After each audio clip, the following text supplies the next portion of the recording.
ಕಡಗಲಾಟ murder ಪ್ರಕರಣ ರಾಘು ಗಾವ್ಡೆ ಮೃತದೇಹ ಹೊರತೆಗೆಯಲಾಗಿದೆ. ತಹಶೀಲ್ದಾರ್, ಪ್ರಾಂತಾಧಿಕಾರಿ ಹಾಗೂ ವೈದ್ಯಕೀಯ ತಂಡದ ಸಮ್ಮುಖದಲ್ಲಿ ಕಾರ್ಯಾಚರಣೆ. ಇಲ್ಲಿ 6 ತಿಂಗಳ ಹಿಂದೆ ಪತ್ನಿ ಹಾಗೂ ಆಕೆಯ ಪ್ರಿಯಕರ ಸೇರಿ ಪತಿಯನ್ನ ಕೊಲೆ ಮಾಡಿ ಮೃತ ದೇಹವನ್ನ ಹೊಲದಲ್ಲಿ ಹೂತಿಟ್ಟಿದ್ದ ಘಟನೆ ಬೆಳಕಿಗೆ ಬಂದಿತ್ತು. ಈ ಪ್ರಕರಣ ಜುಲೈ 8ರಂದು ಪೊಲೀಸರ ಗಮನಕ್ಕೆ ಬಂದಿದ್ದು ತಕ್ಷಣವೇ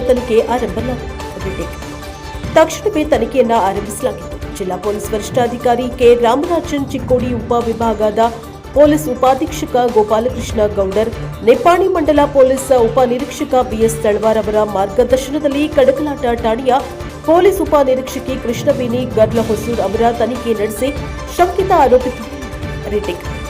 ಶಂಕಿತ ಆರೋಪಿಗಳಾದ ಬಂಗಾರಿ ಗಾವಡೆ, ಸಾಕಿನ ಕಡಗಲಾಟ ಹಾಗೂ ರಾಮ ಗಾಣಿಗ ಬೇನಾಡಿಯವರನ್ನ ವಶಕ್ಕೆ ಪಡೆದು ವಿಚಾರಣೆಯನ್ನ ನಡೆಸಿದರು.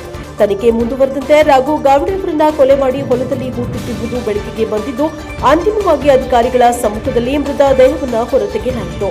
ಗುರುವಾರ ಆಗಸ್ಟ್ 13ರಂದು ಮಧ್ಯಾಹ್ನ 12 ಗಂಟೆಗೆ ಚಿಕ್ಕೋಡಿ ತಹಶೀಲ್ದಾರ್ ರಾಜೇಶ್ ಬುರ್ಲಿ, ಪ್ರಾಂತಾಧಿಕಾರಿ ಸುಭಾಷ್ ಸಂಪಗಾವಿ, ಚಿಕ್ಕೋಡಿ ಪೊಲೀಸ್ ಉಪಾಧೀಕ್ಷಕ ಗೋಪಾಲಕೃಷ್ಣ ಗೌಡರ್, ನಿಪ್ಪಾಣಿ ಮಂಡಲ ಪೊಲೀಸ್ ಉಪನಿರೀಕ್ಷಕ ಬಿಎಸ್ ತಳವಾರ್ ಹಾಗೂ ಕಡಗಲಾಟ ಠಾಣೆಯ ಪೊಲೀಸ್ ಉಪನಿರೀಕ್ಷಕಿ ಕೃಷ್ಣವೇಣಿ ಗರ್ಲಹೊಸೂರ್ ಅವರ ಮಾರ್ಗದರ್ಶನದಲ್ಲಿ ಮೃತ ದೇಹವನ್ನು ಹೊರತೆಗೆಯುವ ಕಾರ್ಯಾಚರಣೆ ನಡೆಯಿತು.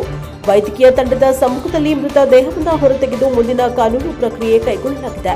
ಪ್ರಕರಣದ ಕುರಿತು ಪೊಲೀಸರು ತನಿಖೆ ಮುಂದುವರೆಸಿದ್ದಾರೆ. ಬೆಳಗಾವಿಯ ಫೋರೆನ್ಸಿಕ್ ಲ್ಯಾಬ್ನ ತಜ್ಞರು, ಇಲ್ಲಿನ ಪ್ರಾಥಮಿಕ ಆರೋಗ್ಯ ಕೇಂದ್ರದ ವೈದ್ಯಾಧಿಕಾರಿ ಡಾಕ್ಟರ್ ಶೀತಲ್ ಕುಲಕರ್ಣಿ ಹಾಗೂ ಸಿಬ್ಬಂದಿ, ಗ್ರಾಮ ಲೆಕ್ಕಾಧಿಕಾರಿ ಶ್ರೀ ಡವಳೇಶ್ ಹಾಗೂ ಸಿಬ್ಬಂದಿ, ಗ್ರಾಮ ಪಂಚಾಯತ್ ಸಿಬ್ಬಂದಿ ಹಾಗೂ ಇತರ ಸರ್ಕಾರಿ ಅಧಿಕಾರಿಗಳ ಸಮ್ಮುಖದಲ್ಲಿ ಮೃತ ದೇಹವನ್ನು ಹೊರತೆಗೆದು ಪರಿಶೀಲನೆ ನಡೆಸಲಾಗಿದೆ. ಮುಂದಿನ ಶವ ವಿಚ್ಛೇದನ ಹಾಗೂ ಡಿಎನ್ಎ ಫೋರೆನ್ಸಿಕ್ ಪರೀಕ್ಷೆ ಪ್ರಕ್ರಿಯೆಯಂತೆ ಪೊಲೀಸ್ ಇಲಾಖೆ ತನಿಖೆ ನಡೆಸುತ್ತಾ ಇದೆ. ಈ ಪ್ರಕರಣದ ಎಲ್ಲಾ ದೋಷಿಗಳ ವಿರುದ್ಧ ಕಠಿಣ ಕಾನೂನು ಕ್ರಮ ಕೈಗೊಳ್ಳಲಾಗುವುದು ಎಂದು ಪೊಲೀಸರು ತಿಳಿಸಿದ್ದಾರೆ.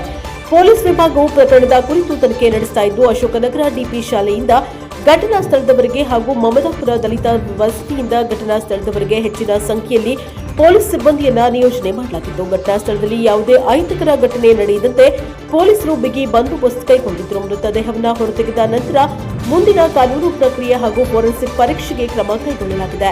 ಬ್ಯೂರೋ ರಿಪೋರ್ಟ್, ಕೃಷ್ಣ ಆರ್ಗೆ, NK, ನಿಪ್ಪಾಣಿ.